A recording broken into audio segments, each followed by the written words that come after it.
বেশ কয়েকজন বাংলাদেশের স্বনামধন্য প্রফেসরের সাথে কথা বলেছি, বিশেষ করে নিউরো মেডিসিনের প্রফেসর কাজী দিন মোহাম্মদ,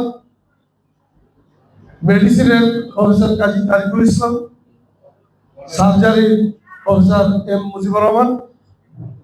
এর সবাই কিন্তু যার যার ক্ষেত্রে দিকপাল।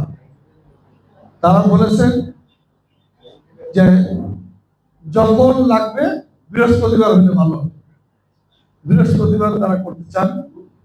যদি আমরা এরকম একটা প্রোগ্রাম করি, মাসে হয়তো একবার করলাম বা 2 মাস পরে করি, সেটা আলোচনা করে নিতে পারি। এই হসপিটালটা একটা ব্যাপক পরিচিতি লাভ করবে এই ধরনের প্রফেসর যখন আসবেন। আর যেহেতু আমাদের ওটি ঠিক আছে, আমরা মুজিবুর রহমান স্যারকে যদি নিয়ে আসি, প্রফেসর মুজিবুর রহমান, উনি যেসব অপারেশন করবেন সেটা চিন্তাও করা যায়। আমাদের ওটি ঠিক আছে না? আলহামদুলিল্লাহ, তাহলে পুরো ঠিক আছে। সুতরাং এখানে দেখবেন যে এই হসপিটাল এত দ্রুত প্রচার এবং প্রসার লাভ করবে যে সবসময় রোগী আসতেই থাকে। আর এতদিন নানা কারণে দেখা গেছে আমি নিজেই বলি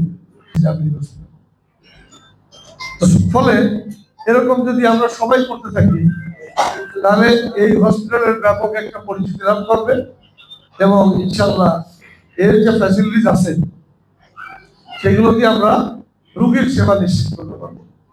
আর অনেকে যেগুলো দাবি করেছেন দু একজন যে এটা একটা আক্তাবে বলে মেডিকেল কলেজ, এটা আমরা শুরু করি, একটা সময় এর কার্যক্রমেই প্রমাণ করবে যে এটা কোন পর্যায়ে কত দূর যায়। আমি সকলকে ধন্যবাদ জানাই যে আপনারা খুব চমৎকার একটা। আমরা দীর্ঘদিন এই প্রতিষ্ঠানের সম্পৃক্ততা থেকে রাজনীতির কারণেই মূলত বিচ্ছিন্ন ছিলাম। বর্তমানে আমি আজীবন সদস্য। ওই যাদের বাড়ি আছে তারা ওই পাহাড়টা সংগ্রহ করছে।